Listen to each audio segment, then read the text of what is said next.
In the age of dying stars and colliding galaxies, one truth rose above all else. When the Terrans arrived, the universe bent sometimes in awe, often in fear. This is not a tale of war nor peace, but a revelation of scale, a glimpse into the minds of those who consider planetary annihilation not madness, but protocol. Human methods have always been particularly noteworthy for being overkill. Overseer Kalen Strax flipped through several pictures on the large projected screen behind him. The Battle of Jothari. Prime humans called it light bombardment. The picture behind him depicted 5 battle cruisers in orbit, all simultaneously firing orbital artillery toward the terrorist stronghold known as the Keep. Over 2 megatons worth of ordnance were dropped on a 50-square-mile area when questioned about the severity of their methods. Human ambassadors frowned in confusion and stated, "That's just the nature of orbital fire support." A screenshot of a human news website flashed behind the Admiral. The bombardment was so trivial that it was little more than a footnote under a footnote titled, "Human Volunteers Aid in Peacekeeping Operations." For those who were not alive 3,000 cycles prior, the Keepers of the Sacred Word, as they called themselves, were the most dangerous terrorist cell the galaxy had seen in over half a century. To the humans, they were little more than a fly to be swatted. One of the most infamous pictures of all time was the next to be presented on a Terran Commando Vera, on looking the ruins of the entire city of Zerun's Reach. A small armada of frigates lingered over the city's smoldering corpse, while blasting autocannon fire at anything that dared peek its head out of the rubble. Despite all of this destruction, the soldier appeared to be entirely relaxed. Her rifle was swung over her shoulders and she rested lazily against a tree. It is reported that this lone Terran Commando Vera had been part of the first wave of drop troopers to make landfall around Zerun's Reach. According to both human and independent reports, the soldier managed to kill at least 57 enemy combatants single-handedly before being evacuated from the surface. Shortly after this photo was taken, the entire city of Zerun's Reach, and everything within a 200-mile radius of it, was turned to atomize by stellar-class warheads. A picture of a Terran jurist, Solon in court, appeared on the screen. The Galactic Council tried to try the humans for war crimes. The Terran jurist Solon pointed out 2 things that were enough to get the trial dismissed immediately. 1. The Galactic Council themselves called upon humanity to deal with the Kalanti, an issue.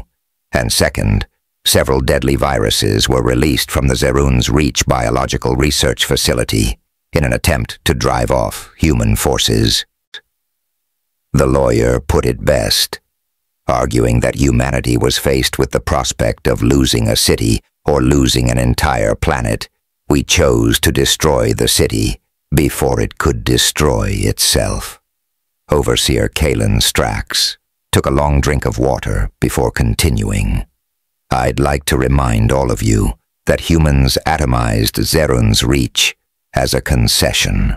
Humans originally claimed that they planned on atomizing the entire continent and quarantining every system in a 900-parsec radius to prevent the spread of whatever diseases the Kalantians had cooked up. Not even that plan was considered overkill to human command. It was at this moment the crowd began to rustle. One young officer even raised her hand to interject. After a quick nod of appreciation from Overseer Kalen Strax, the officer began. If 900-parsec quarantine wasn't considered overkill, the officer audibly gulped and faltered slightly. What was Overseer Kalen Strax let out a chuckle as he changed the slide behind him. If only we knew. Once more the room fell into disarrayed whispers of disbelief. The Admiral looked around the room while still chuckling. Quarantine of a 5,000 parsecs was proposed as an extreme but reasonable course of action. Instead of mutterings, the room fell into a stunned silence. Sensing that he'd recaptured their attention fully, the Admiral continued. This exchange served as a warning to the galaxy at large that humanity would see taking ludicrous courses of action as perfectly sane and reasonable. Because of this, we ramped up our surveillance on human projects substantially in the following years, decades, and as of now, centuries. What we have revealed is certainly insane, but also incredibly revealing. The pictures changed rapidly and varied wildly in scope and scale. Photographs of diplomats, engineering projects, battle fleets, corporation logos, government insignia, backroom deals, the whole 9 yards. What you are about to be informed of is highly classified. Anyone leaking it will face court-martial and very possibly execution. But it is critical that you see this information just to see the nature of the beast that is humanity. Once more, pictures swapped randomly until eventually a video began to play. The dim lights in the gargantuan meeting hall darkened completely. What was being displayed on screen was nothing short of monumental. Subtitles displayed. A large grouping of human military assets is seen amassed near an anomalously large intergalactic aperture. The camera zooms and pans for a better view. The number of visible human warships is 11,127. VSA Analyst Theron. You ever see a battle group that large? VSA Analyst Mira. In a history book, the intergalactic aperture begins to activate. VSA Analyst Theron. Holy shit, you seeing that? The star of the intergalactic aperture orbits begins to darken as its energy is drained. The camera begins to zoom into the center of the intergalactic aperture. VSA Analyst Mira. Zoom the camera more in on that. That can't be right. VSA Analyst Theron. I've already run the diagnostic twice. What we're seeing is real. The gate is connected to a galaxy. Analysis confirms it is not Lyrae Spiral. VSA Analyst Mira. Get Overlord on the line now. The situation's changed. End of video. Overseer Kalen Strax didn't delay on elaborating. Humanity has always been alien in action, belief, and capability, but now it is known that they are truly alien in origin. Further intelligence gathering reveals that humanity is an intergalactic force of nature. They exert total control over at least 27 galaxies. They are present in at least 1,722 galaxies in some form.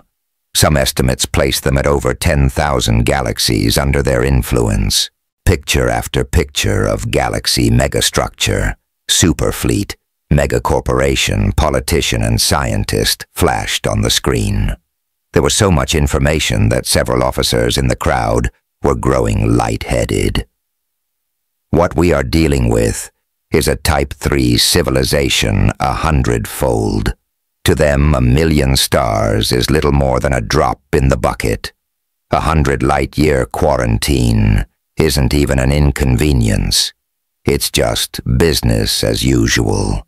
The next slide that came on made everyone in the room, the Admiral included, wince. It was a map of the aptly named Great Rift of Sector Vorentha. Just 400 cycles prior, the Great Rift opened. It swallowed with it an entire star cluster. It took the combined efforts of 157 species, humans included, to stop the lethal radiation from sweeping across an entire grouping of 15,000 stars. The next slide sent the room into a state of pure uproar. Overseer Kalen Strax had to wait an entire minute before his calls to order were even registered by his officers' panicked minds. Silence. The room fell into quiet terror at the sight before them. You are looking at what the humans consider overkill. This is the last picture received from Sector Vorentha itself before the rift consumed it. An intergalactic aperture channel from human space to Sector Vorentha. The officers lost all professionalism and began to roar in outrage at once. Why would the humans do this? We considered them allies. We're doomed. God help us all. How could it be possible? The uproar was quenched instantaneously upon the arrival of the next image. A horribly disfigured being, obviously screaming in unimaginable pain, was plastered on the projected screen. Within the Sector Vorentha sector was a plague. All it took was one carrier of the disease to decimate an entire planet. The Council monitored the situation for months, in the span of the last 30 orbital pulses preceding the rift's opening. 273 planets went entirely dark. The humans saw the problem, and even they feared it. We begged them for help, and that was their response. On display was a stellar core singularity, an active supermassive black hole with gargantuan constructs channeling its energy into a beam of pure annihilation. This human hyper-weapon is the most destructive device the universe has ever seen. They've harnessed the power of the stellar core singularity, focused it further, and used it in times where overkill is truly necessary. More pictures and information of the disease appeared on screen. Humans call it the red spiral pathogen, a disease they've unfortunately encountered in galaxies other than our own on several occasions. I say with great certainty that it is the only thing I've ever known to make a human admiral queasy with 100% certainty.